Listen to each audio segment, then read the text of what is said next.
Assalamualaikum warahmatullahi wabarakatuh. Waalaikumsalam warahmatullahi wabarakatuh. Selamat pagi semua.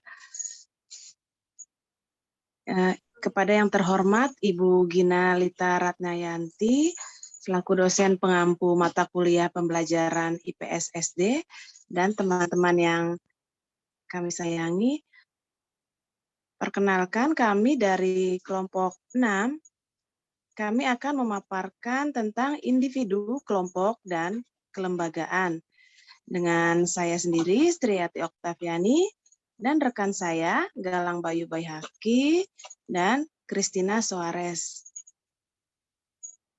Untuk pemaparan pertama, akan saya bacakan. Yang pertama yaitu ada capaian pembelajaran.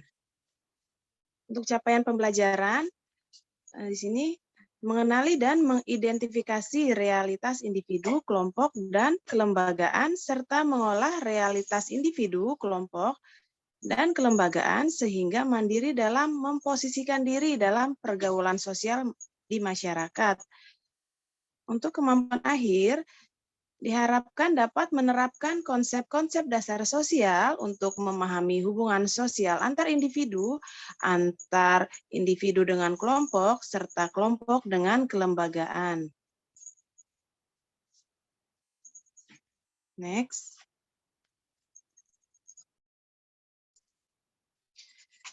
Untuk indikator pembelajaran, yang pertama itu menjelaskan pengertian individu, kelompok, dan kelembagaan, kemudian melakukan kajian, diskusi, dan menyimpulkan konsep dasar sosiologi untuk memahami hubungan sosial antar individu, kelompok, dan kelembagaan. Dan tujuan pembelajaran dapat memahami pengertian individu, kelompok, dan kelembagaan, serta konsep-konsep dasar sosial untuk memahami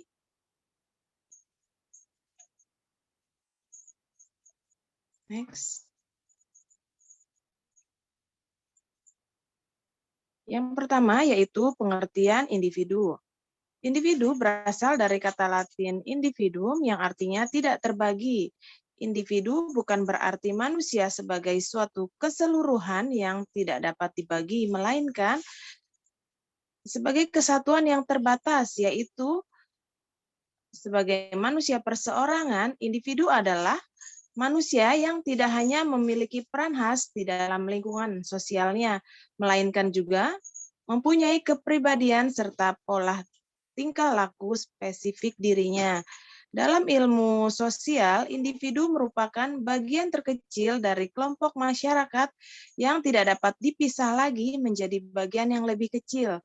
Misalnya dalam keluarga, sebagai kelompok sosial yang terkecil terdiri dari ayah, ibu, dan anak, ayah merupakan individu yang sudah tidak dapat dibagi lagi. Demikian pula dengan ibu. Anak masih dapat dibagi, sebab dalam satu keluarga jumlah anak dapat lebih dari satu. Next.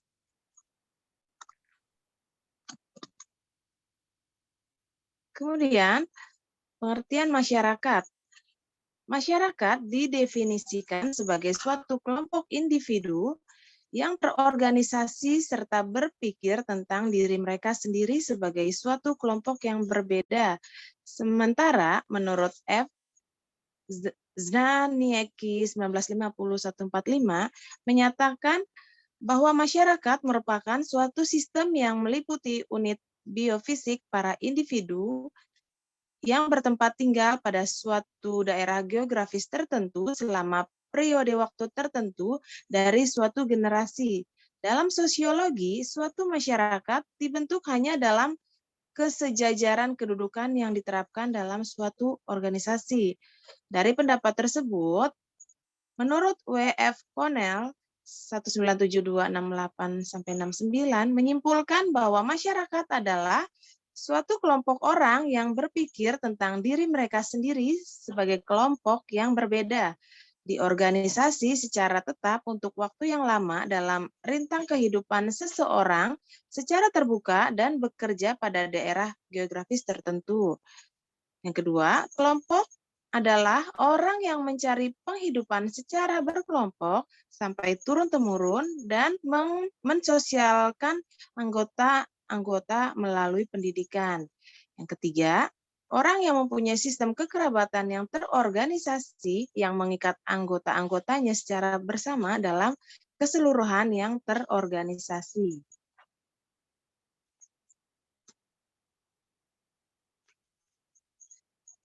Kemudian yang ketiga ada pengertian kelompok. Menurut McIvers 1961213 mengemukakan bahwa untuk melalui proses interaksi dan proses sosial, di mana manusia berhimpun dan bersatu dalam kehidupan bersama, berdasarkan hubungan timbal balik, saling mempengaruhi dan memiliki kesamaan untuk tolong-menolong.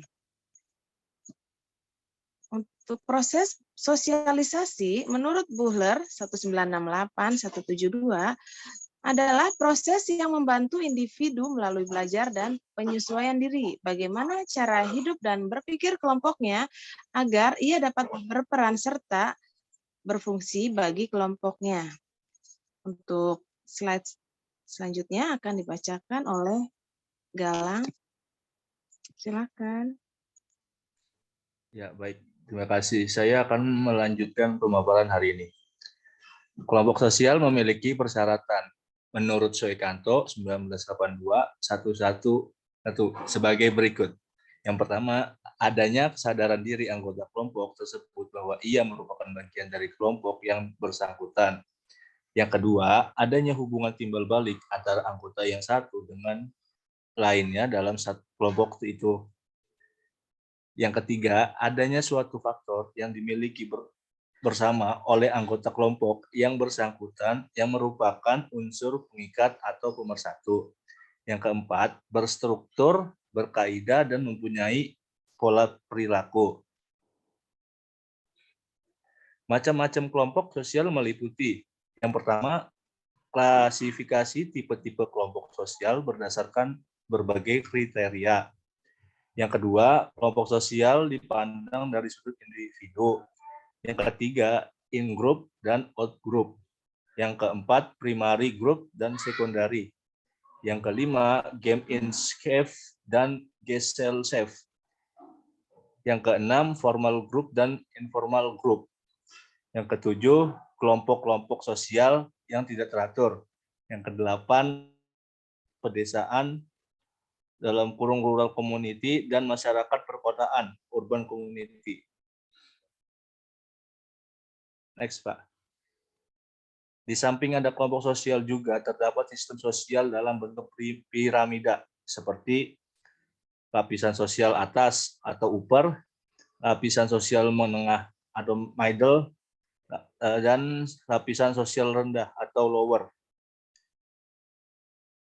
Yang keempat, pengertian kelembagaan. Kelembagaan social institution banyak menyebut pranata sosial, lembaga kemasyarakatan, dan bangunan sosial. Lembaga masyarakat menurut Soekanto pada tahun 1982-191 adalah suatu bentuk dan sekaligus mengandung pengertian-pengertian yang abstrak perihal norma-norma dan peraturan-peraturan tertentu yang menjadi ciri dari lembaga tersebut. Koen-Joroningrat pada tahun 1984-115 memberikan istilah pranata sosial dengan asumsi bahwa social institution menunjuk adanya unsur-unsur yang mengatur perilaku hubungan masyarakat. Sementara menurut Soeharjono 1982-191 memberikan pengertian terhadap pranata sosial, yaitu sistem tata kelakuan dan hubungan yang terpusat pada aktivitas-aktivitas untuk memenuhi kompleks-kompleks kebutuhan khusus dalam kehidupan masyarakat. Lebih dalam lagi, menurut Soekanto 1982-192, menurut batasan pada lembaga, kemasyarakatan merupakan himpunan daripada norma-norma yang segala tindakan berkaisar pada suatu kebutuhan pokok dan kebutuhan masyarakat. Sebagai wujud nyatanya adalah asosiasi.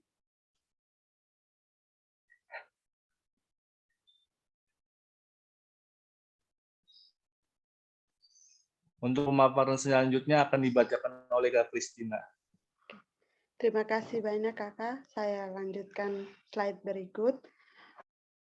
Fungsi-fungsi lembaga kemasyarakatan.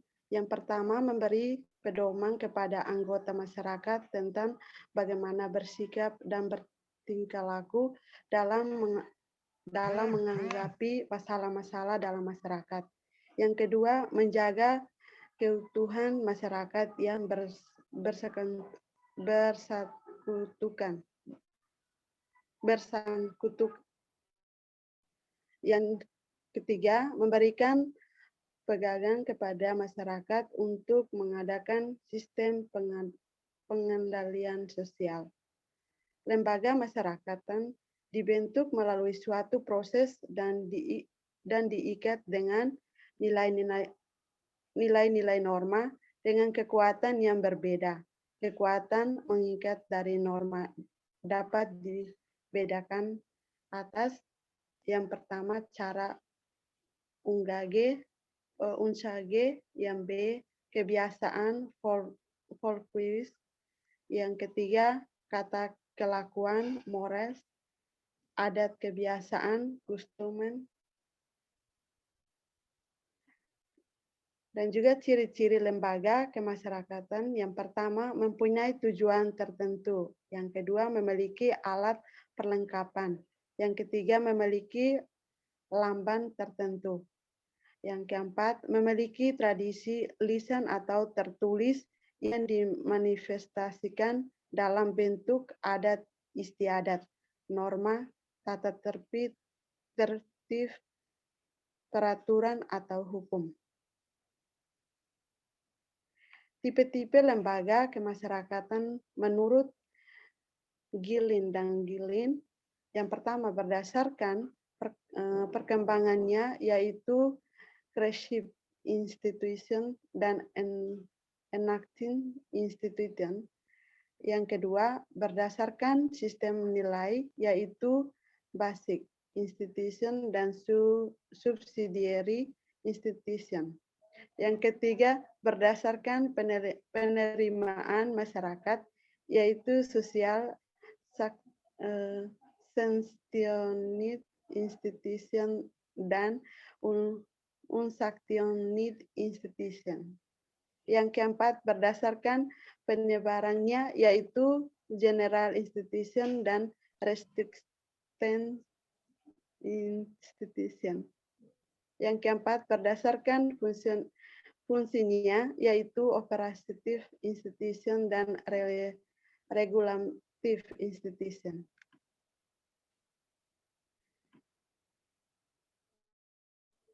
Dari kesimpulannya diberikan kepada moderator.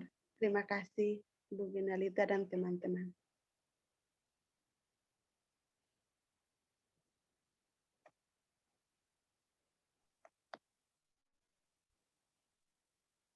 Oke, dimulai untuk sesi tanya jawabnya, boleh?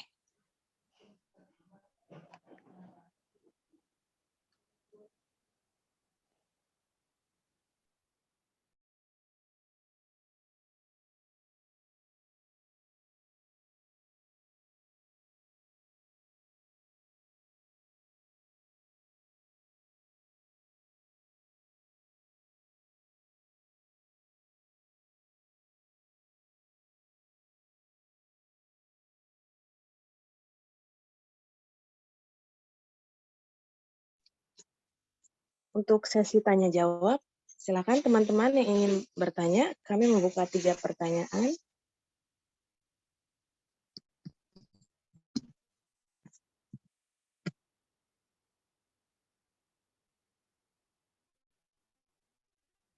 Boleh saya bertanya, Kak Sri? Ya, boleh Pak. Tadi kan ada kedudukan sosial seorang yang di masyarakat. Saya ingin tanyakan, karena kita sebagai calon guru SD, yang saya tanyakan bagaimana kedudukan sosial anak sekolah dasar itu sendiri. Bagaimana pertanyaannya? Bagaimana kedudukan sosial anak sekolah dasar? Anak sekolah dasar ya Pak. Oke, Iya. makasih Pak Fari.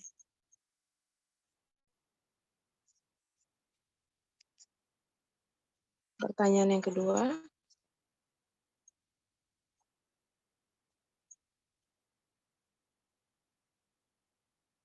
Silakan untuk pertanyaan kedua.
Ini nggak ada lagi yang mau bertanya. Saya aja yang nanya gimana?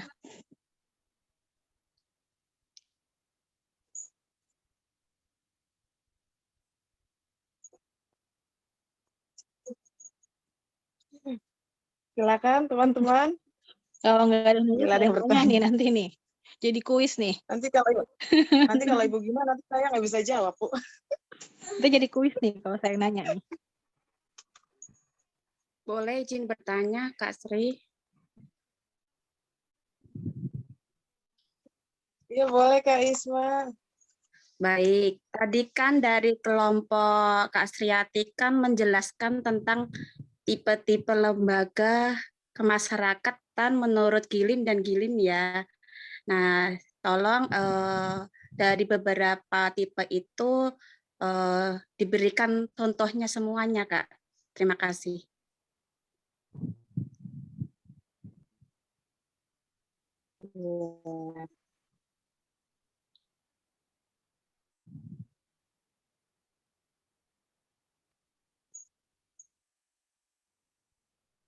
Kayak yang disebutkan tadi, Kak Isma.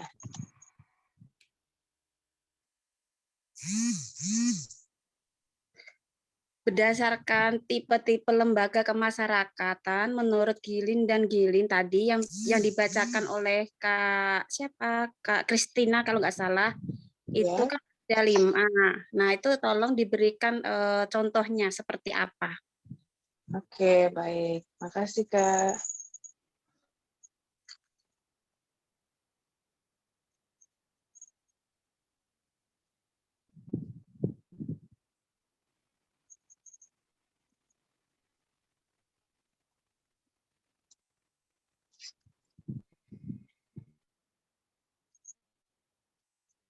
Untuk pertanyaan ketiga,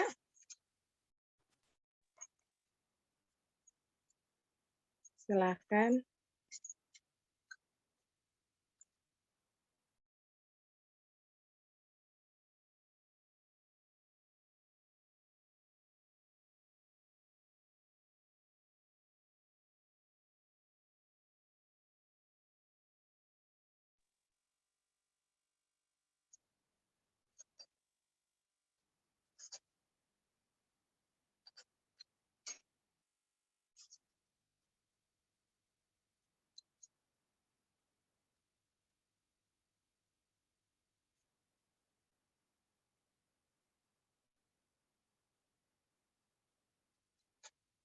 Dijawab dulu aja kali Kak sambil nunggu ada yang nanya lagi.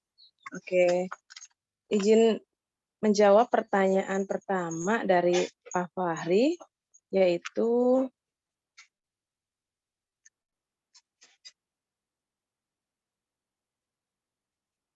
bagaimana kedudukan sosial anak sekolah dasar. Untuk anak sekolah dasar sendiri, mereka sebagai individu di dalam masyarakat, pada anak sekolah dasar istilahnya mereka sudah mengerti akan tingkat kedudukannya, di mana anak sekolah dasar sudah mengetahui nih bagaimana bahwa kedudukan dirinya lebih tinggi dibandingkan anak PAUD, anak TK, dan mereka juga mengerti kedudukan mereka lebih rendah dari anak SMP dan SMA. Mungkin kedudukan sosialnya seperti itu, barangkali ada teman-teman yang mau menambahkan.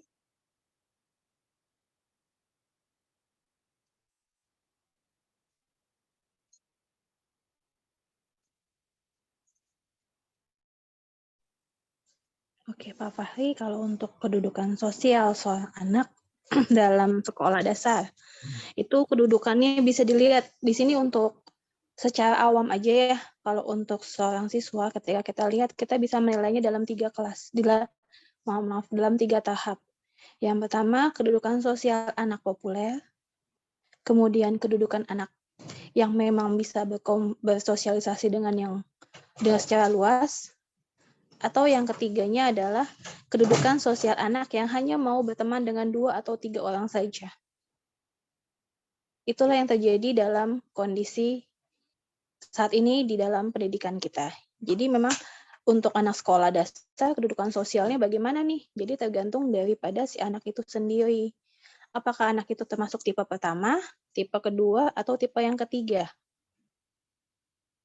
Kalau memang dia masuknya hanya ke dalam tipe yang pertama, maka tugas gurunya bagaimana nih?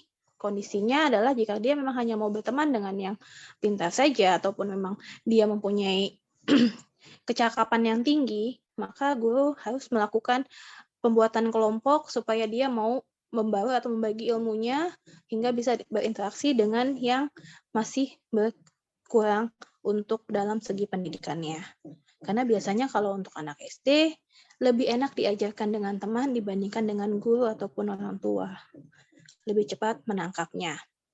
Kalau misalnya di tipe yang kedua, atau memang sudah bisa bersosialisasi dengan yang mana saja, maka itu sudah cukup, sudah dianggap bagus anaknya. Tapi ketika sudah masuk tipe yang ketiga, yang hanya mau berteman dengan geng-geng tertentu, 2 atau 3 orang tertentu, maka di situ guru juga harus melakukan pemecahan.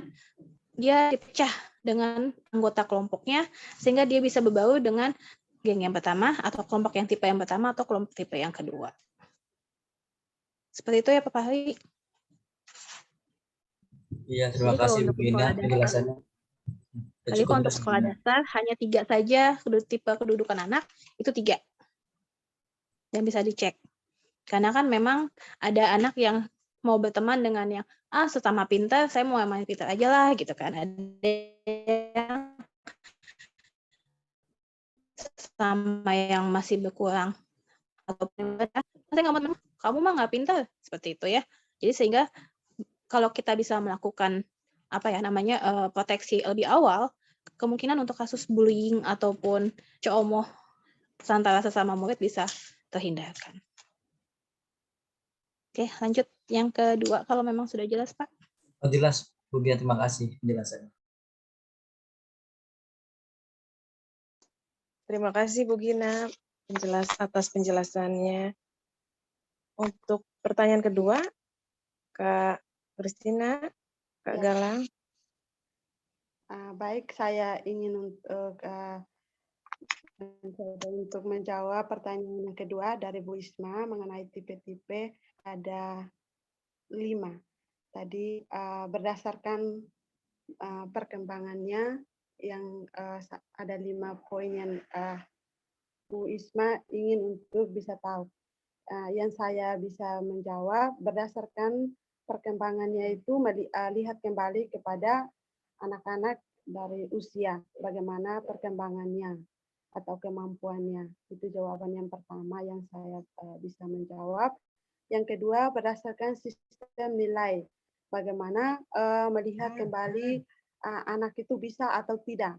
Ketika diberikan nilainya kepada anak itu, kita melihat dari awal dasarnya, maupun anak dari usia kecil masih TKK maupun sampai di SD kelas 6 mau naik kelas SMP.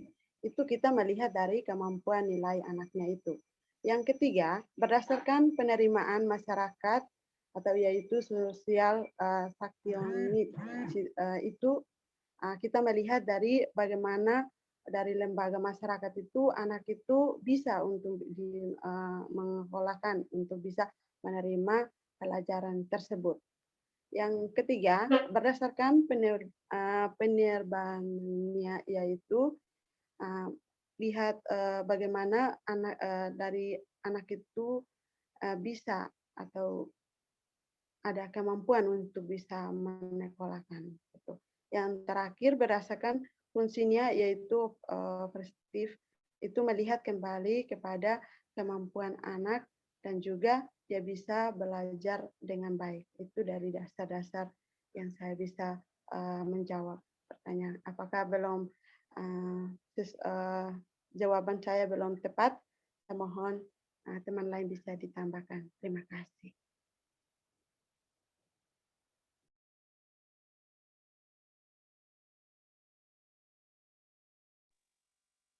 Oke, ini juga bagi saya ini suatu kritikan juga ya. Ini bukan si Gilin-Gilin loh. Ini punyanya si Selo Sumajan dan Sumadi. Jadi bukan Gilin-Gilin ya. Ini mengutip dari General Gesture of Social Institution, Selo Sumajan dan Sumadi itu memaparkan tipe-tipe lembaga sosial yang dapat diklasifikasikan sebagai berikut, yaitu cohesive institution, effective institution, dan lain sebagainya. Jadi ini bukan si Gilin-Gilin, karena kalau Gilin-Gilin itu cuma sampai 6 aja. Jadi tolong dikoreksi kembali untuk grupnya, dan diminta juga, saya minta untuk, ini kan baru PPT-nya ya, untuk paper-nya saya minta dilengkapin aja penjelasannya semua. Jadi cohesive institution itu artinya apa, kemudian effective institution itu artinya apa, jadi sehingga tidak ada pertanyaan seperti ini, karena memang kalian hanya mengambil poin-poinnya aja, tapi tidak ada penjelasan seperti yang di slide ke-8 maupun ke-9, itu tidak ada slide tidak ada penjelasannya, sehingga akan ada pertanyaan seperti ini. Siap, Bu. Iya, dan juga tadi untuk si Galang ya. Galang kalau memang presentasi tolong dinyalakan videonya. Karena kan ini masuk juga ke rekaman juga, satu. Yang kedua juga pembacaannya itu ejaannya ejaan lama ya, Galang. Bukan Soe, tapi Sujono Sukanto. Jadi SOE itu Su dibacanya, sayang. Oke? Oke, Bu. Jangan sampai kamu baca nama orangnya salah loh, ini ahli loh. Dia. Oke. Ada pertanyaan lagi nggak yang lain? Tadi pertanyaannya tentang itu ya. Maaf, tadi saya pas pertanyaan itu agak mati untuk untuk sambungannya. Tadi pertanyaannya gimana, Mbak?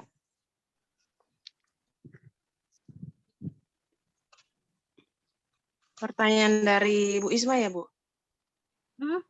Tadi kan saya sempat keputus ya koneksinya. Ibu, tadi Ya. mohon izin, tadi kan dari kelompoknya Kak Sri kan menyebutkan tipe-tipe lembaga kemasyarakatan menurut Gilin dan Gilin. Yang saya meminta beberapa yang disebutkan tadi kan ada 5, mohon diberikan contohnya, Bu.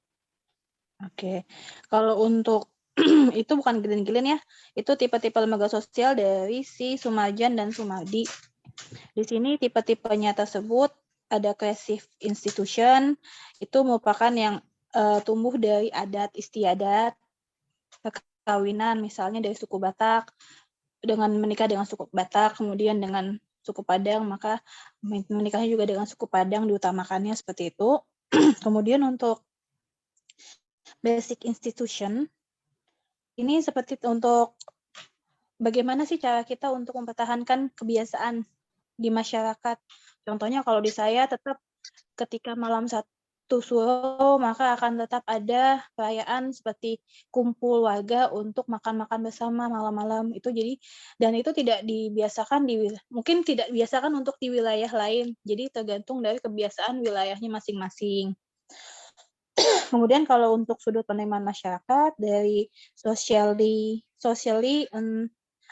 action institution itu adalah seperti menolaknya masyarakat untuk keberadaan adanya preman-preman ataupun lembaga-lembaga masyarakat yang dianggap meresahkan. Jadi seperti itu contoh-contohnya, Bu. Mungkin akan lebih enak kalau memang di dalam penyajian makalahnya tersebut dijelaskan apa itu pengertiannya terlebih dahulu. Baik, terima kasih Bu Gina atas penjelasannya. Oke. Terima kasih. Bu Ada lagi yang mau Gina. ditanyakan?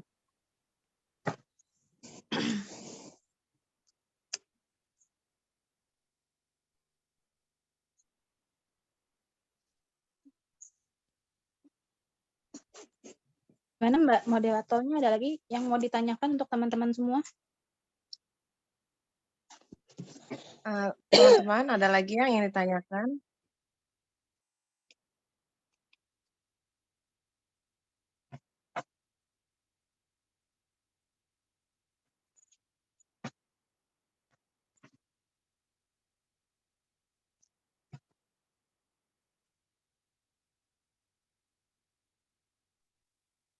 Oke, kalau memang nggak ditanyakan, berarti kelas ditutup. Sebelumnya saya minal aidin wal faizin, mohon maaf lahir batin buat semuanya. Mohon maaf untuk semua kekurangan yang ada.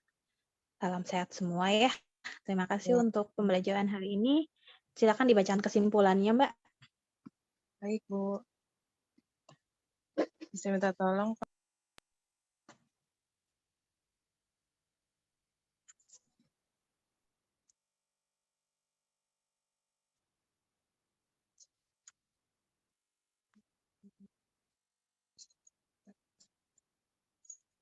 Untuk kesimpulan pemaparan hari ini yaitu tentang individu, kelompok, dan kelembagaan, yaitu individu adalah bagian terkecil dari kelompok masyarakat yang tidak dapat dipisah lagi menjadi bagian yang lebih kecil. Sedangkan masyarakat adalah kelompok manusia yang telah cukup lama hidup dan bekerja sama sehingga mereka dapat mengorganisasikan dirinya dan berpikir tentang dirinya sebagai satu kesatuan sosial dengan batas-batas tertentu. Sedangkan kelompok yaitu kumpulan orang-orang yang mengadakan interaksi yang bersifat perorangan dengan cara dan atas dasar kesatuan persepsi. Dan kelembagaan yaitu himpunan dari norma-norma dan segala tindakan yang berkisar pada suatu kebutuhan pokok dalam kebutuhan masyarakat. Terima kasih untuk Bu Gina dan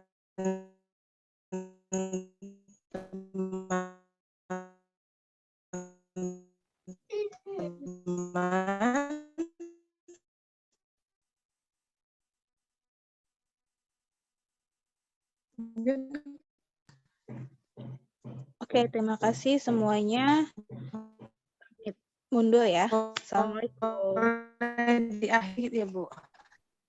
Iya, pamit dulu ya. Waalaikumsalam. Terima kasih Bu Gina. Assalamualaikum warahmatullahi wabarakatuh. Terima kasih Bu, terima kasih teman-teman.